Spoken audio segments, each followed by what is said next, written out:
एक शहर में पुलिस ने सभी चोरों की नाक में दम कर दिया था। सारे चोर एक के बाद एक पकड़े जा रहे थे। बस एक चोर जैसे तैसे बचकर एक जगह जा छिपा था। तभी उसे एक ख्याल आया कि क्यों ना वो भगवा पहनकर साधु बन जाए। ये दुनिया चोरों को तो जूता मारती है, लेकिन अगर वही चोर भगवा पहन ले तो उसके पैर में पड़ी रहती है। इस प्रकार चोर साधु बनकर घूमने लगा। पाखंडी साधु में एक कला थी कि वो बोलने में बहुत माहिर था। प्रवचन तो उसके बाएं हाथ का खेल था। इस कारण साधु की निकल पड़ी थी। उसके बहुत से शिष्य बन गए थे। कई लोग उसके आगे पीछे घूमने लगे थे। उसे मुफ्त में खाने को मिलने लगा था। बस उसे सांसारिक जीवन छूटने का दुख रहता था।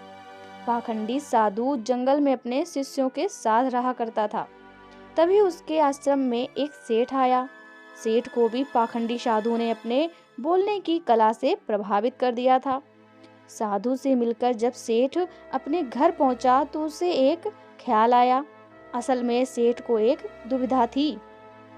उसके पास बहुत सोना था, जिसे चोरों के डर के कारण वो अपने घर में नहीं रख सकता था। उसने सोचा क्यों ना ये सोना साधु के आश्रम में रख दिया जाए, क्योंकि साधु को कभी कोई मोह माया नहीं रहती। वो तो भगवान का रूप होते हैं।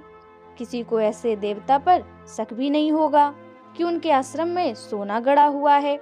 ऐसा सोचकर सेठ दूसरे दिन सोना लेकर पाखंडी साधु के आश्रम आता है और उससे पूरी बात बताता है।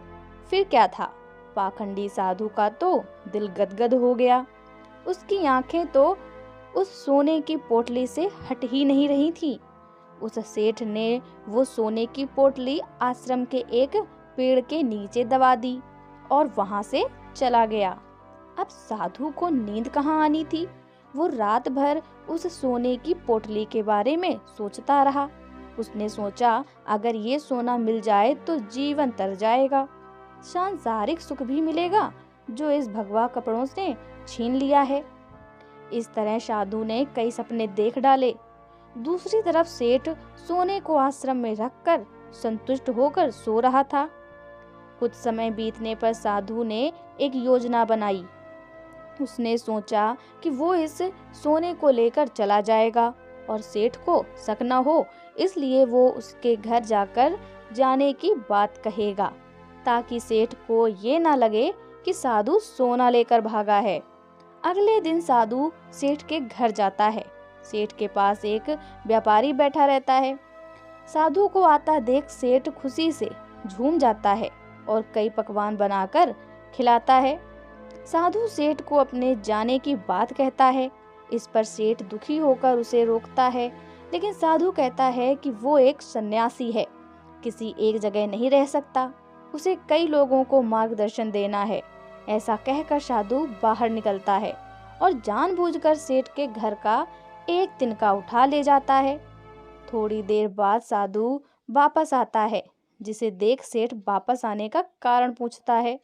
तब साधु कहता है कि आपके घर का यह एक तिनका मेरी धोती में लटक कर मेरे साथ जा रहा था, वही लौटाने आया हूँ। सेठ हाथ जोड़ कहता है, इसकी क्या जरूरत थी।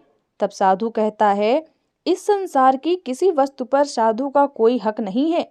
फिर अपनी बातों से वो सेठ को मोहित कर देता है और वहां से निकल जाता है। यह सब घटना सेठ के पास बैठा व्यापारी देखता है और सेठ से पूछता है कि कौन है ये साधु। तब सेठ उसे पूरी बात बताता है, जिसे सुनकर व्यापारी जोर जोर से हंसने लगता है। सेठ हंसने का कारण पूछता है।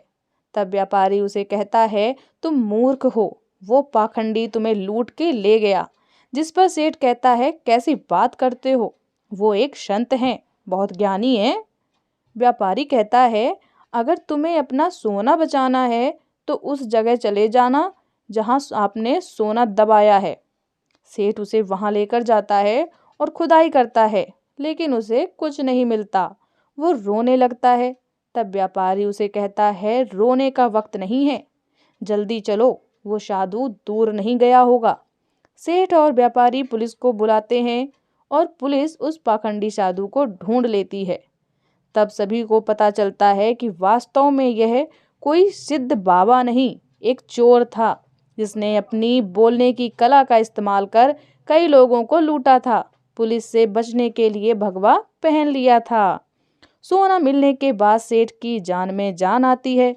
सेठ व्यापारी से पूछता है कि उसे कैसे पता चला कि यह साधु पाखंडी है। व्यापारी ने कहा वो साधु बार बार अपने आप की तारीफ कर रहा था। संत कितने महान होते हैं, बार बार यही दोहरा रहा था, जबकि जो सच मायने में संत होते हैं उन्हें इस बात को दोहराने की जरूरत नहीं पड़ती। इसलिए मित्र, आज के समय में जो भगवा पहनकर प्रवचन देते हैं वो सभी संत नहीं होते।